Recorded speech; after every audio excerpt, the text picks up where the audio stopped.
Morning, Karen.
Good afternoon, everyone.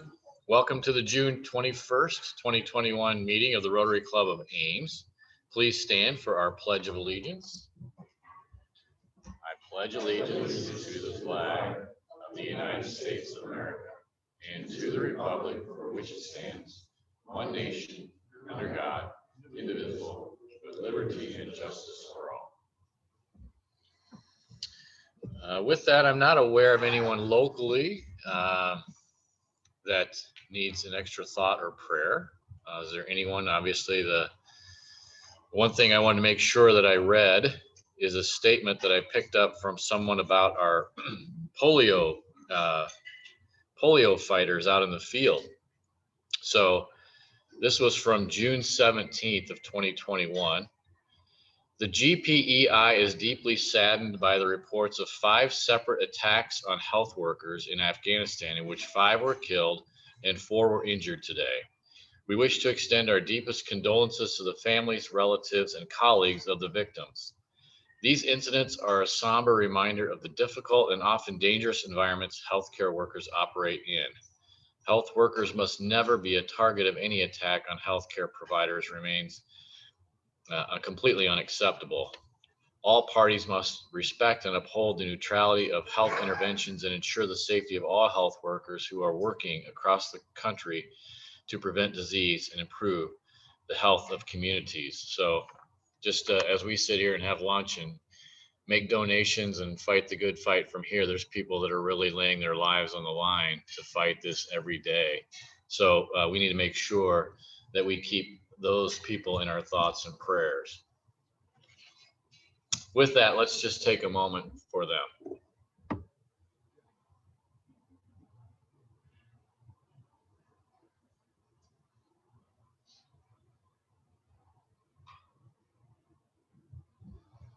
Thank you. I'm going to have John Christie come up and sing the welcome song, and then we're going to move immediately into our program after that, and we'll have a few announcements afterwards, since our presenter will be leaving a little early today.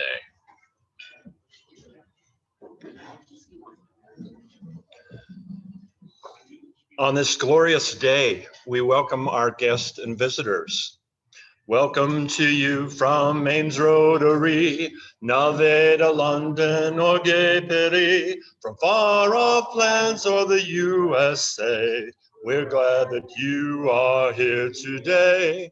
Come back again whenever you're near. Join us and then we'll make it clear. Around the world you will always be. Welcome at Rotary. Thank you, John. And now Jenny Legates is going to introduce our speaker for the day. Our speaker today is Jerri Heid, who is the Youth Services Manager at the Ames Public Library. She has been working there since 2005 with previous youth positions at Clive Public Library, where she assisted in opening their first public library in the community, and in her hometown library in Cherokee, Iowa. She began her library career in 1991 purely by accident after graduating from Tycho Westmar in Lamars, Iowa. Presently, she is in the Ames Morning Rotary. She is also serves on the District 6000 Literacy Committee and is the current president of Raising Readers in Story County. She's an active member of Story County Reads and a variety of library professional organizations. She is a particularly proud mother of two. Son Jesse, a helicopter pilot in the U.S. Army, who's married to Andrea and lives in Nevada, not the town to the east of us. Daughter Erin, 6th grade special ed teacher at Ames Middle School, married to Jordan, and wildly proud grandma of 3 wonderful girls, Aurora 17, Allie 14, and Azzy 8. Please help me welcome Jerri Heid.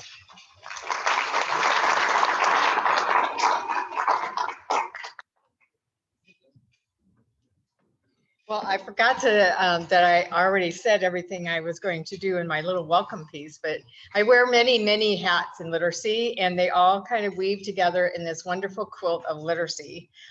Whether it's in the District 6000 as a co-chair or a Ames Morning Rotarian in the on Wednesday mornings, or at the library, or as the Youth Services Manager, and then of course Story County Reads and Raising Readers in Story County. We all work together. We all make our lives and our community for our community of children much better in the literacy world. So I love talking about that, but I have a specific purpose today, and that is to talk about the District 6000 Literacy Committee and what we have been doing. So there is, I am co-chair with Carol Narek in the Literacy Committee, District 6000. We have 8 members, Deb Dunkhouse, Maddie Gustafson, Carolyn Johns, Aya Kandlar, Bill Moraine, Tom Narek, and Deb Peterson. And when we started our this project that I'm going to share with you, when COVID hit, and we knew that Rotary clubs across Iowa needed to support our literacy in the communities, and so it's a little bit different than when it isn't COVID, like everything else was. And so with that, I'm going to share our little PowerPoint pictures to talk about literacy.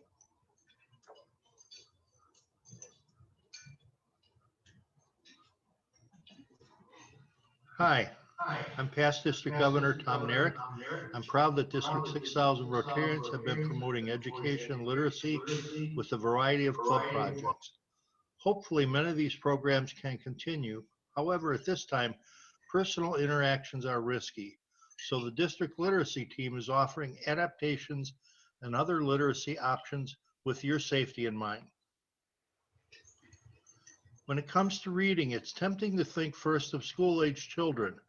However, the foundation for language and literacy starts early. Reading is not a natural skill. A reading brain must be built. Parents, grandparents, and caregivers are the main influencers in a child's earliest years. Caring adults build babies' brains with easy, everyday experiences like talking, singing, reading, and playing.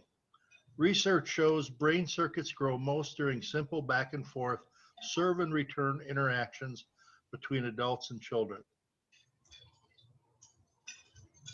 It's more fun when you get the child involved telling the story, whether you are reading in person with social distancing or online virtually. Children learn most from books when they are actively involved. This method of shared reading is sometimes called dialogic reading. It's described online in articles and videos. Take advantage of online apps like Zoom, FaceTime, Skype, and Marco Polo to read with preschoolers and students. A nonprofit website with books you can borrow to read online is Internet Archive. In the open library section are children's books that you can read together by sharing your Zoom screen. You may feel like a novice using technology, but don't worry, the kids already know how. In addition to reading books, you can do activities and play games online that enhance literacy and learning. Dave and Laura Miller created their own family fun when schools closed by emailing a question of the day to their triplet grandchildren. LaDonna Wicklin created I Can Read songs to teach preschool and kindergarten children to read and write 13 high-frequency words. Her website also has free downloads to support the songs. PBS Kids Literacy has a wealth of reading games, educational games, and videos, and information for parents about early literacy development. Other kid-friendly online options are Google Play, Marco Polo, and online games like Hangman, Scattergories, Boggle, Bingo, Chess, Sorry, and Pictionary.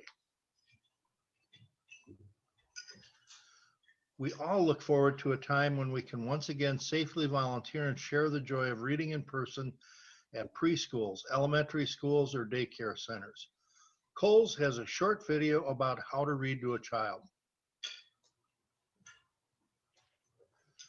Getting outdoors is good for both physical and mental health, and a story walk is a great idea. You simply read a story as you walk or roll along a path. Many tips for creating story walks are online. There is a free downloadable ready-made story walk using the book Cat's Colors. The Greater Victoria Public Library created 30 story walk kits that can provide book ideas. District 6000 community grant funding could be used to support a story walk. Young children benefit from books that are developmentally appropriate, culturally sensitive, in different languages, and that reflect their interests. Books help kids to see themselves reflected in stories and to learn about the experience of others in the world. Librarians can help you. Books are good mirrors and windows and even glass doors. Rotarians can donate books and literacy materials to community partners who already serve families with young children. Providers may include doctors doing the Reach Out and Read program, nurses doing the Talk With Me Baby program, human service providers, food pantries, Early Head Start and Head Start, libraries, childcare providers, and preschools. A free downloadable gift books program guide and book drive toolkit may be a helpful resource for giving books. Rotary clubs could also safely mail books to children from birth to age 5 with the programs such as the Dolly Parton Imagination Library. School-age students who don't read at home may lose up to 3 months of reading ability over the summer.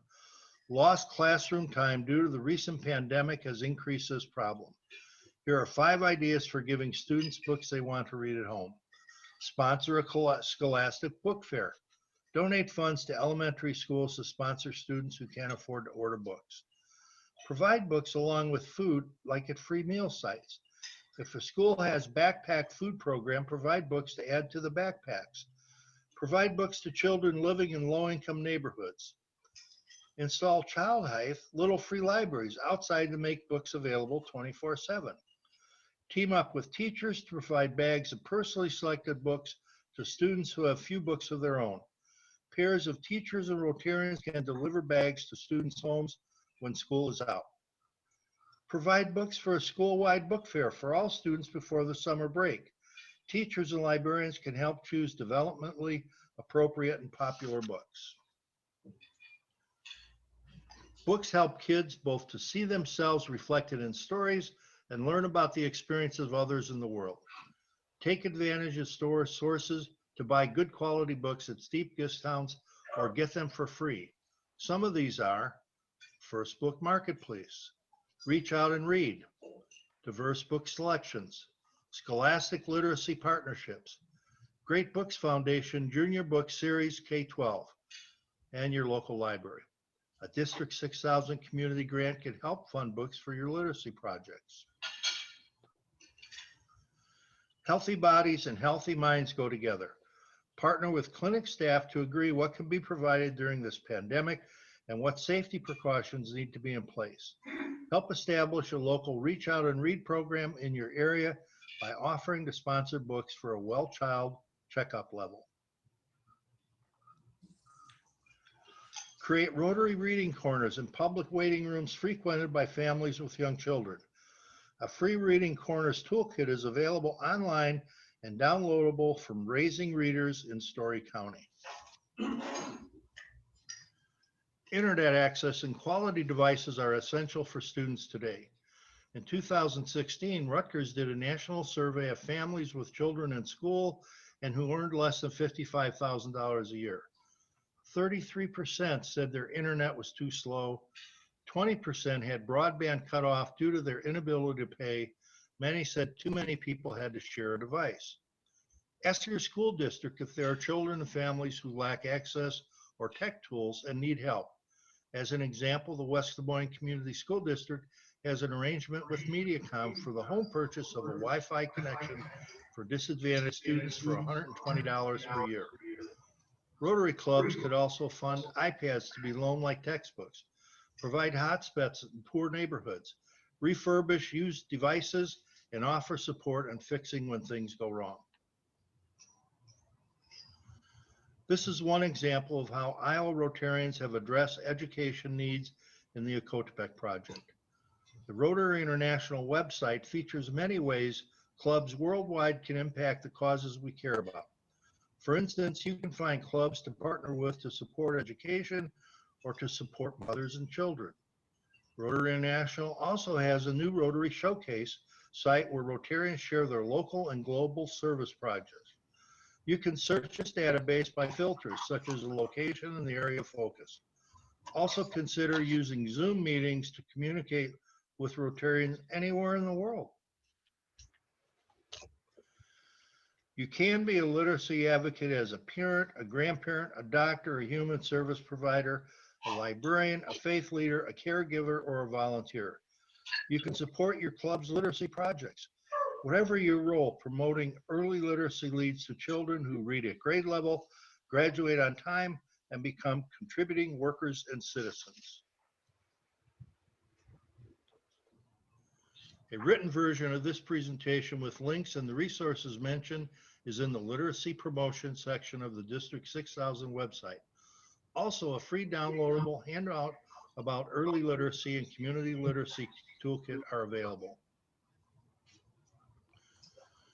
Rotary International theme. The Rotary International theme this year is Rotary Opens Opportunities. By promoting literacy and education, we are opening doors to brighter futures for our children and for all of us. Thank you all very much.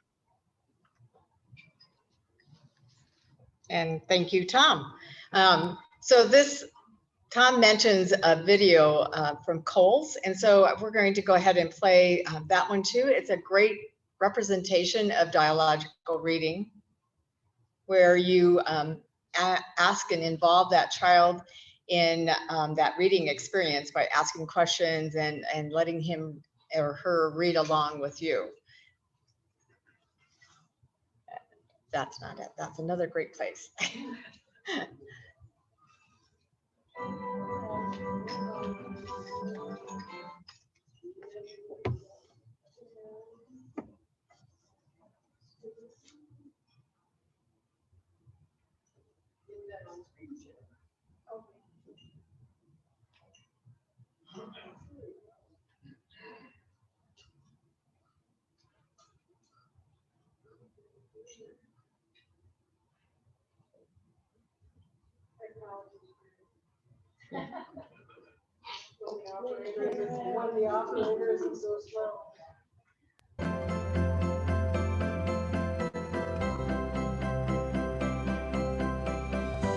Tips for reading to your child.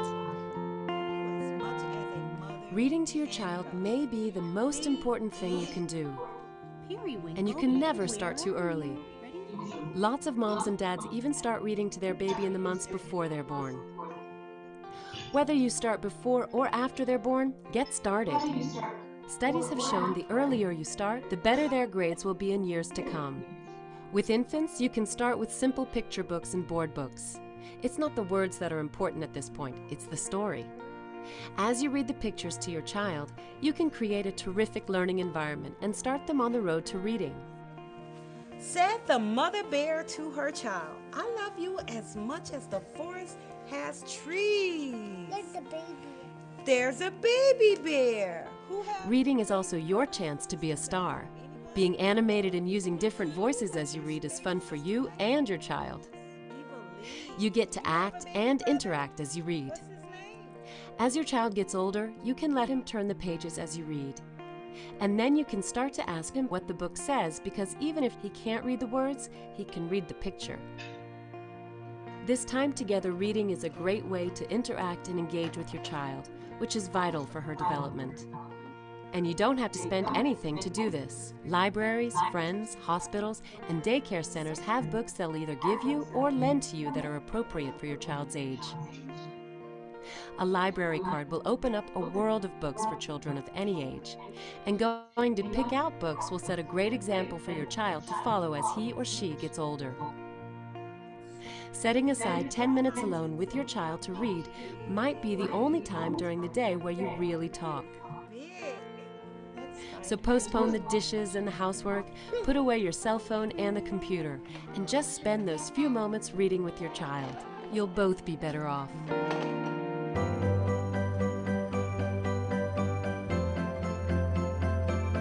So that gave you a large picture of what dialogic reading was. If you notice the child that pointed to the book and said bear, and the reader said a great big bear, that's part of dialogic reading, is pointing to something on the top, on the page and then elaborating on it. So I happen to have the wheels on the bus, and so we could all sing it, which is a very important part. Do you want to sing it? Okay, I didn't think I'd get any takers on that one. What's that? We'll go for a solo. Thank you, Jane. You might regret that one. So this one, we can talk about the wheels on the bus by pointing to the title. We can ask questions about who is on that bus. What kind of animals do you see? Do you see buses around town in Ames that look like this bus? Have you ever been on a bus? What was that experience like? What would you do if those animals got on that bus or new passengers got on that bus? So we have lots of different things we can talk about. You can also talk about the shape and the colors and who this person is, and if they are scared by the clown, which many people are, and who is on that bus along. And again, who do you see on the bus? And on this one, we could say, what is happening on this bus or in the weather? And we then could refer it to what has happened this morning, last night, this weekend, or another time that it's rained, and how it might feel or not feel. And just having that conversation, pointing to those words, asking those open-ended questions, and then expanding on that, and sharing that experience with that child. That's really important for that literacy, those conversation turns to happen. Reading is very, very important, and reading the book is very, very important, but it's that interaction, that relationship that you build with the child, and those questions, open-ended questions that you ask that child, so that child can think both ways. They can hear it, and then they also can process it. And then as you ask that question, they're thinking about that, and that little path will be stomped on and made to make it an easier place for that child to be able to understand, besides that neat relationship that you're building with the child. So dialogic reading is a great way to read with a child. And it is also proven, research shows that is a proven additional, a positive way of doing that. And children actually read faster and improve better. So when you go into daycares and or schools and help them tutoring, well, you know, you shouldn't counter what the teacher is asking you to do, but that's a great way to also improve that child's reading ability and comprehension. So the video also talked a little bit about mirrors, windows, and sliding glass doors. So what that means is a mirror, we need diverse books, and that mirror, you're looking into that, just like the screen that's really bothering me here, that shows I'm looking at myself and it's moving and I'm moving, and you're also looking at, I didn't realize that, you're also looking at, and so seeing yourself in that story or seeing someone that looks like you is important in that story. So if I'm a person of color, not seeing a white person or only seeing white people or dinosaurs or animals in being part of those characters doesn't make them feel comfortable or makes them feel accepted. And so in order to do that, we need those diverse books. And not only do we need to have those diverse books for the children that are seeing themselves in that story, but also for the children or for people that you see other people. So you may not have in your community very many different looking people than what you are, but there's many people around the world that are living and breathing and doing things that is a very important part for any child to read and anybody to see themselves, so they too can see that the world is very diverse. Now there's a little bit of an added piece of the sliding glass door. That's when you kind of step into one and you step back into the other, and you see yourself, you don't see yourself, and you try to be part of that other community and be part of your community and mesh those together.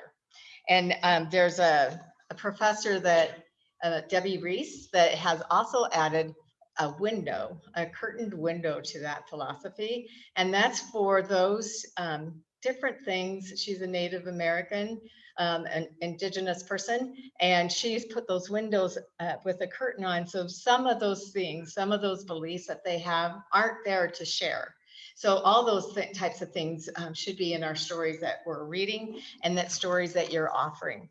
And I can tell you from very much experience from doing programming at the Ames Public Library that when I use a book that has a different child, person of color than a white person, that the people that are in my audience or those toddlers, even as young as 1 or 2, their eyes lighten up when they see someone that looks like them, or they start pointing to that story or to that person. And so it is very, very, not only does the research prove that, but it also, I have a personal experience with that. So I also talked a little bit about conversation turns.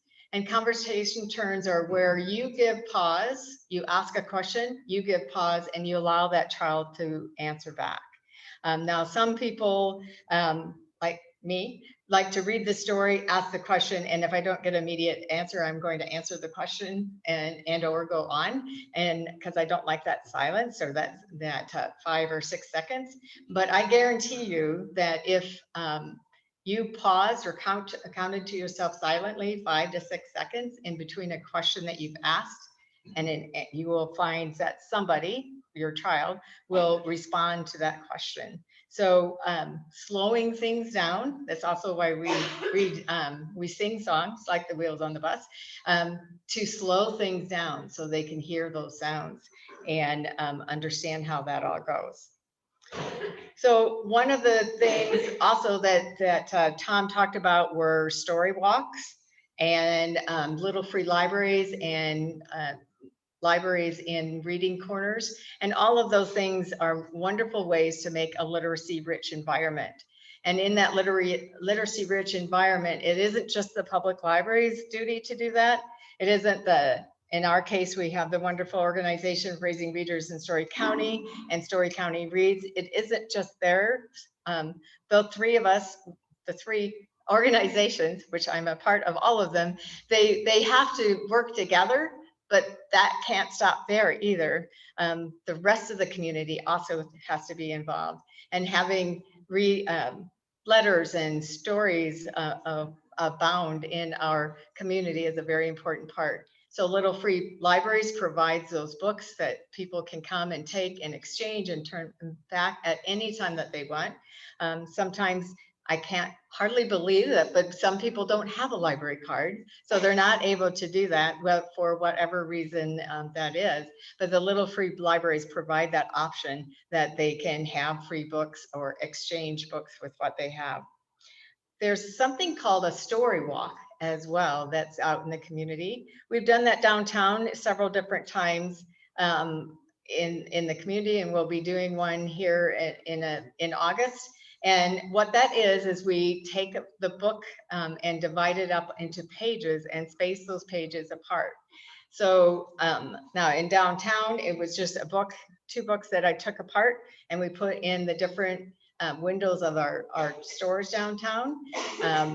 There are permanent ones that we will be installing out at Moore Memorial Park here very soon. Before the end of summer, you'll be able to see that, and where you will be seeing a permanent structure. It's kind of what you see in a museum or a park that has everything, or a zoo that tells you what kind of animal that's in that you're seeing. Only it's a book this time. And so it's a story that will go around Memorial Park, and you'll end up where you started in that circle of reading.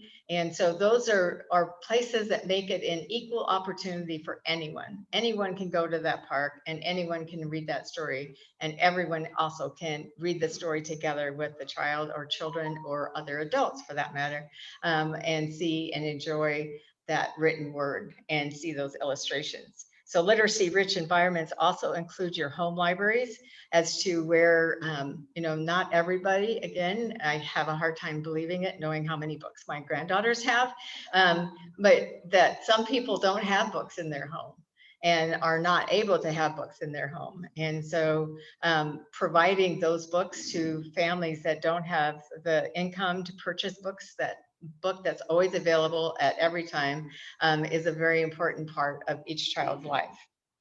So we also, and I signed my book earlier, we have a Reach Out and Read program here in Ames that is a wonderful opportunity for those pediatricians to put that book in that child's hand, take a look at what that child is doing with that book. Like in a case of the one young girl, she had that book out, and it's a 6-month book that we give out, and they can open that book up and they definitely see themselves in that story.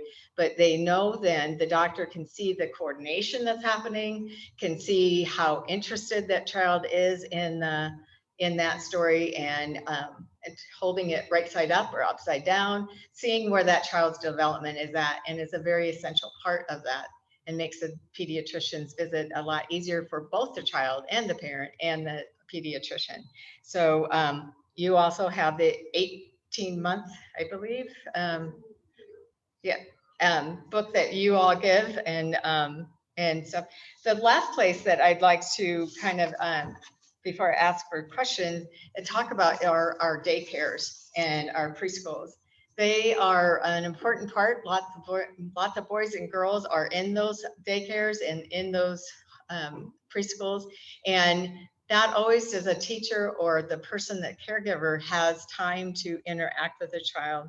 And if you think about all the people that you know, or young parents that you know, that are working outside the home, and those children are in those daycares and in those preschools, that helping with them as a Rotary project is also a very important piece that you can do. Now that COVID's kind of getting looser up, I think some of the schools will be letting us in, preschools and daycares will be letting us in to be able to do that. So it may not be something that has a rotary wheel on it, but you can wear your shirt and tutor along and do some of that dialogic reading. So with that, I would like to ask for questions if you have any. Any questions? And if there's questions. I knew you would do that, Lynn. Jerri, could you tell people how much fun it is to serve on your local club's literacy committee? And if anyone's interested in that, please contact me or the members. Right, so there's many ways that you can help out, both district-wide, locally, and also at Raising Readers in Story County. So we're always looking for help, and we're also looking for volunteers at the Ames Library. So all those entities are very important for us to be a community of readers. Comment by Jeff Johnson up there. He says his church met at Brookside Park yesterday, and he loved how reading is marketed in parks. It's a great public statement. Yes, and that resulted out of Raising Readers in Story County and Born Learning Trails. what's that? The Born Learning Trails. Yes, the Born Learning Trails. And I'm asking Jean, because Jean was a big part of that. United Way of Story County was a big part of that in honoring Carol and Johns. I wanted to ask, do we have any idea of the volume of books that go through the little libraries, the number that people are using, how frequently? That's a very interesting question. I wish we all had library cards to check out of the free library cards, because then we would have statistics. But we don't really. We know that we are constantly filling them and refilling them, and they're constantly being used. So it is a very wonderful place. And depending on which area of the community, it's used more than the other. And during COVID, some of those little free libraries across the nation were turned into food pantries as well. So they're important pieces in the community. Other questions? This is just a comment. My wife was spending a fair amount of time looking after our 6-month-old grandson. And she has found that he responds to music on Spotify. You know, like he had a Frank Sinatra period. And now he's on the Burl Ives. So if you want to amplify the reading with some sound, go for Spotify. Yeah, definitely. I happen to be an Elvis Presley baby. That's what my mom, and I blame her for the fact that I can't sing and can't keep a beat, because evidently Elvis didn't do that. Yes. You've used the word story quite a bit. And I'm going to ask you, it's a little different dimension. I'm aware of different organizations now that are finding that's a great way to, maybe at older ages, to have even members of an organization start telling stories, create their own stories. Yeah. That's a great way for our community to. Very much so. If you talk with storytellers across the country, or even in our own area, storytelling has kind of is becoming a lost art, and it shouldn't, because it is a very enticing and a great place for you to like submerge yourself into those sounds of those words and picture those ideas in your head as they're telling that story. So yeah, storytelling is a fabulous way. Reading aloud to children, no matter what age you are. I love to be read to. And so no matter what you're at, there's different skills that are happening and different parts of your brain that are working there, and it's the combination of the two sides of the brain that need to work, and that midline, and you're hearing and you're listening and you're envisioning. So yes. I'm interested in your last comment, no matter what age you are. all of the things that you talked about in raising readers and so on seem to emphasize the very young age, but how old do children, are children still participating in the Raising Readers programs and others? Raising Readers is 0 to 8. So they stop at 8 years old. And then, but I'm going to promote the public library does the whole gamut of ages. We provide books and we provide programs. We have a teen advisory group that that does supply that second person or the important person in the community for those teens. And provide different experiences that some families or some teens or adults don't have. And you are all welcome to attend any of our youth programs as well as our adult programs and see what's going on and maybe share with your grandchildren or share with somebody in your neighborhood. You don't have to be a grandparent, you don't have to be a parent to take a child to a program or to read to a child. They can be anyone, anywhere that's younger than, well, I won't tell you my age, but I love to be read to as well. Any other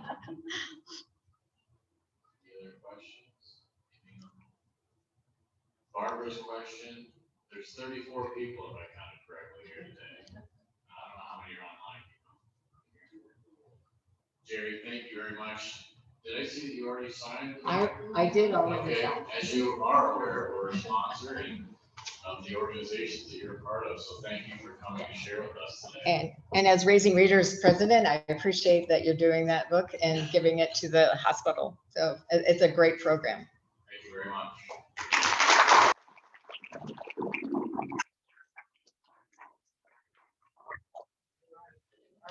Handouts.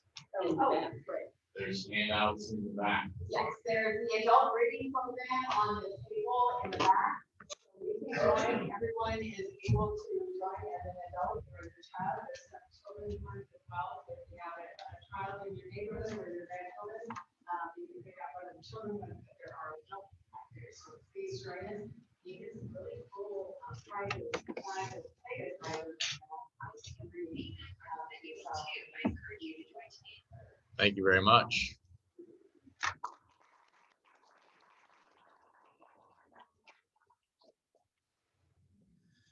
Now we'll back up. We have a couple of announcements. And I'll put up the one announcement. Okay, there we go. So this is exciting for everyone to, if you were not available earlier to be a part of a tour of the Miracle Field and the playground, we're actually going to have a ribbon cutting this Saturday morning. It's at 8:30, I believe, and I believe there's a game at 9 o'clock. Is that correct? I think I saw that. So as you can see, we have the Barnes Family Inclusive Playground and the Rotary Club of Ames Miracle League Field. So thank you to the Ames Foundation for setting up this ribbon cutting. And if you have not yet been out to the park, I highly encourage you to go out and take this opportunity to take a tour and watch a game, watch part of a game. I think that'd be a great opportunity. So 8:30 this Saturday morning out at Innis Grove Park. And there was an email that went out just as a reminder. The Rotary store is open. So President-elect Kelsey set up a Rotary store. If you haven't seen that yet, we'll maybe send out one more reminder, but there's clothing and good merchandise that you can shop and purchase. A lot of different types of shirts and cups and so forth. So good stuff out there, but it's only open for a limited time. So go out there with this week, I think, and make your purchase. And I shared some of the tough news about polio earlier, but some of the good news. This last week, no new wild cases of polio reported anywhere. And only one new case, wild case, in 2021 in Afghanistan and Pakistan each. So 2021, only 2 wild cases so far. So good news.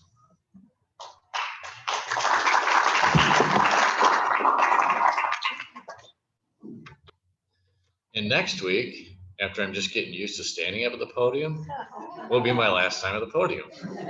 So Kelsey and I will exchange the gavel. We'll hopefully Jean will be here as well, because Jean wasn't here to transition her gavel either. So we'll do a pass and a pass, and we'll celebrate. And I'm sure we'll have plenty of social time as well, because we don't have a scheduled program. So if you're online and you want some social time, be a good week to come to the meeting. With that, I'll have everyone stand for the four-way test. In all that we think, say, or do, is it the truth? Is it fair to all concerned? Will it build goodwill and better friendship? Will it be beneficial to all concerned? Thank you.